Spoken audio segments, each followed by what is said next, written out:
CPIML और शहाबुद्दीन के बीच लड़ाई में 153 मासूमों ने अपनी जान गंवाए थे। बिजनेसमैन चंद्रबाबू के 2 बेटों को तेजाब से नहलाकर मार डाला गया था और तीसरे बेटे को भी इसके कुछ साल बाद गोली मार दी गई थी। रिपोर्ट में कहा गया कि पुलिस ने शहाबुद्दीन की आपराधिक गतिविधियों से आंख मूंद ली है। ऐसे तो शहाबुद्दीन को एक बाहुबली और गैंगस्टर के रूप में जाना जाता है। शहाबुद्दीन का इतना आतंक था कि सिवान में कोई भी शख्स उन मामलों में उनके खिलाफ खड़ा नहीं होना चाहता था। मौत के वक्त शहाबुद्दीन एक दोहरे हत्याकांड के मामले में जेल में सजा भुगत रहे थे। हालांकि आखिरी वक्त तक उनके खिलाफ अपराध के 40 से अधिक मामले दर्ज थे। नमस्कार, आप देख रहे हैं राजनीतिक पर्दाफाश और मैं हूं आपके साथ रोशन। विगत एक दिन पहले आरजेडी के पूर्व दिवंगत नेता शहाबुद्दीन की पत्नी हिना साहब और बेटे ओसामा ने आरजेडी ज्वाइन कर ली। इस खबर की चर्चे राजनीतिक गलियारों में काफ़ी हो रही है। शहाबुद्दीन राजद के एक फायर ब्रांड नेता थे जिनका सिवान में अपनी तूती बोलती थी। शहाबुद्दीन राजद के लिए इतना क्यों मायने रखते हैं? आइए आपको शहाबुद्दीन से जुड़े कुछ तथ्य बताते हैं जिससे पता चलेगा कि लालू परिवार और राजद के लिए उनका कार्य क्या रहा। ऐसे तो शहाबुद्दीन को एक बाहुबली और गैंगस्टर के रूप में जाना जाता है। उनसे जुड़ी हुई कुछ बातों पर प्रकाश डालते हैं और उनके इतिहास के माध्यम से आप लोगों को बताने का प्रयास करते हैं कि शहाबुद्दीन लालू परिवार के लिए इतना खास क्यों है और उनके बेटे और उनकी पत्नी को राजद में जाने से राजद को फ़ायदा होगा या नुकसान, इस बारे में भी आप लोगों को बताएं। मोहम्मद शहाबुद्दीन का जन्म 10 मई 1967 को हुआ। वो भारतीय राजनेता थे जो बिहार के सिवान लोकसभा निर्वाचन क्षेत्र से सांसद रहे। राष्ट्रीय जनता दल के प्रमुख नेताओं में से एक थे। लालू प्रसाद यादव के घनिष्ठ करीबी माने जाते थे। पूरे 2 दशकों तक शहाबुद्दीन सिवान के बेताज बादशाह रहे जो अपनी अदालत खुद चलाया करते थे। उन्होंने डॉक्टरों की फीस 50 रुपये तक कर दी थी। उन्होंने सिवान में अपना आधार मजबूत करने की कोशिश कर रहे सीपीआईएमएल से लड़ाई लड़ी और जिसे भी जरूरत पड़ी सुरक्षा दी। सिवान के लोग उनसे प्यार करते थे। लोगों को उनसे डर भी लगता था। कहा जाता है कि जब वह सिवान में होते थे किसी की हिम्मत नहीं होती थी कि वो किसी दूसरे पार्टी का झंडा या दूसरे पार्टी की सदस्यता ले सके। राजनीति में शहाबुद्दीन का उदय उस दौर में हुआ जब देश में बिखरे हिंदू वोट बैंक को मजबूत करने के लिए 25 सितंबर 1990 को लालकृष्ण आडवाणी ने सोमनाथ से राम रथ यात्रा निकाली थी। आडवाणी ने 1980 और 1990 के दशकों में हिंदू राष्ट्रवादी आंदोलनों की अगुवाई की थी। 1984 में विश्व हिंदू परिषद ने अयोध्या में राम मंदिर आंदोलन और राम मंदिर बनाने का आंदोलन छेड़ा था जो आखिरकार 1992 में बाबरी मस्जिद के विध्वंस में बदल गया था। उस दौर में हिंदू राष्ट्रवादी दल मुसलमानों को देशद्रोही बताकर हिंदुओं को गोलबंदी करने में लगे थे। इन अभियानों की वजह से बिहार और भागलपुर समेत कई देशों में भयंकर सांप्रदायिक दंगे हुए थे। अक्टूबर 1990 में लालू यादव ने बिहार के समस्तीपुर में लालकृष्ण आडवाणी को गिरफ्तार कर लिया। उसी साल शहाबुद्दीन ने प्रतापपुर से स्वतंत्र उम्मीदवार के तौर पर चुनाव में जीत हासिल की। उस वक्त उनका चुनाव चिन्ह था शेर। उस वक्त वह सिर्फ 23 साल के थे और जेल में बंद थे। उनके समर्थकों ने उन्हें जेल से ही चुनाव लड़ने को कहा। शहाबुद्दीन जीरादेई सीट से लड़े और कांग्रेस के त्रिभुवन सिंह को 368 वोटों से हराने में कामयाब भी रहे। जीरादेई सीट जीतने के बाद शहाबुद्दीन को जमानत मिल गई। देश के पहले राष्ट्रपति राजेंद्र प्रसाद जी भी जीरादेई के ही रहने वाले थे। उन दिनों सिवान के हर गली कूचे में शहाबुद्दीन के कटआउट लगे होते थे। सिवान में एक तरह से उन्होंने अपनी एक समानांतर व्यवस्था बना ली थी। People's union for civil liberties PUCL की 2001 की जो एक सरकारी रिपोर्ट बताती है कि आरजेडी सरकार का पूरी तरह संरक्षण उनको मिला हुआ था। उनके खिलाफ कानूनी कार्रवाई लगभग असंभव थी। इसके बाद शहाबुद्दीन को कहा हुआ था कि कानून बनने में लगा इसे चारों और उनके अजय होने का एक अभाव मंडल से छा गया था। रिपोर्ट में कहा गया कि पुलिस ने शहाबुद्दीन की आपराधिक गतिविधियों से आंख मूंद ली है। उन्हें सिवान को अपनी जागीर की तरह इस्तेमाल करने की छूट दे दी गई थी। इस वजह से उनकी धौंस चल रही थी। शहाबुद्दीन का इतना आतंक था कि सिवान में कोई भी शख्स उन मामलों में उनके खिलाफ खड़ा नहीं होना चाहता था जिनमें उन्हें अभियुक्त बनाया गया है।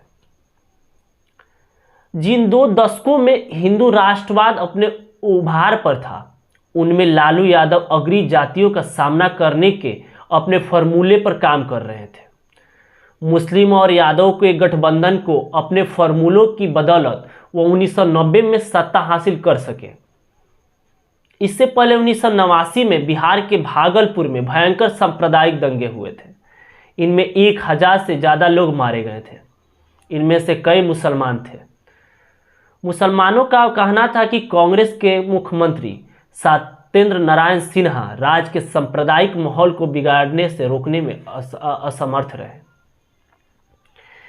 इस दौरान लालू ने देश में आरक्षण विरोधी आंदोलन के खिलाफ एकजुटता पैदा करने पर ध्यान देने लगे। लेकिन इस बीच पूरे देश में राम जन्मभूमि आंदोलन ने जोर पकड़ लिया। PUDR के एक रिपोर्ट के मुताबिक भागलपुर के कुख्यात दंगे में मारे गए लोगों में 93% मुसलमान थे।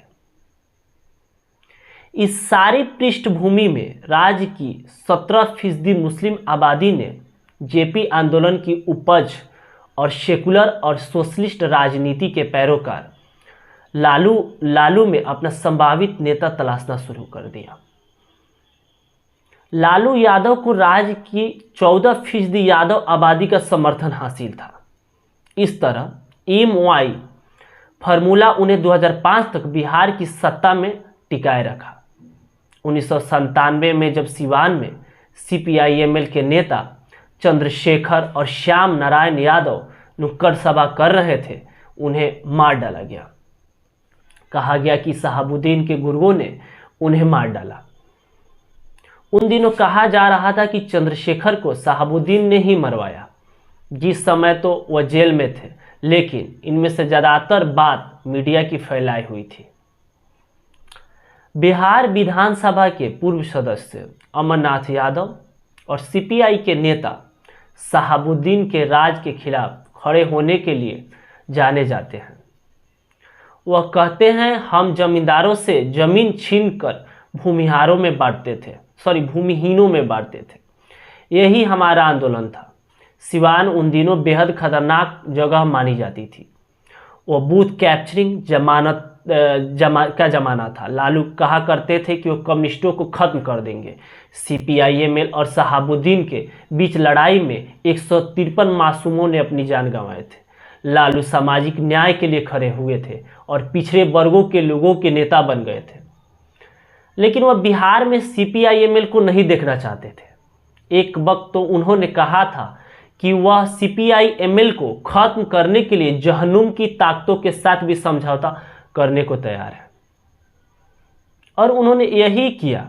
शहाबुद्दीन इसी सौदेबाजी का नतीजा था। शहाबुद्दीन से सहानुभूति रखने वालों में से कईयों का मानना है कि वो राजनीतिक दलों और जमींदारों के प्यादे से ज़्यादा कुछ नहीं थे। यही वजह है कि RJD की ताकत खत्म होने के साथ ही शहाबुद्दीन का भी जलवा खत्म होने लगा। इस तरह शहाबुद्दीन और फिर RJD की ढलान के साथ ही सिवान में BJP का उभार शुरू हो गया। शहाबुद्दीन माफिया थे, यह कोई झूठ नहीं था।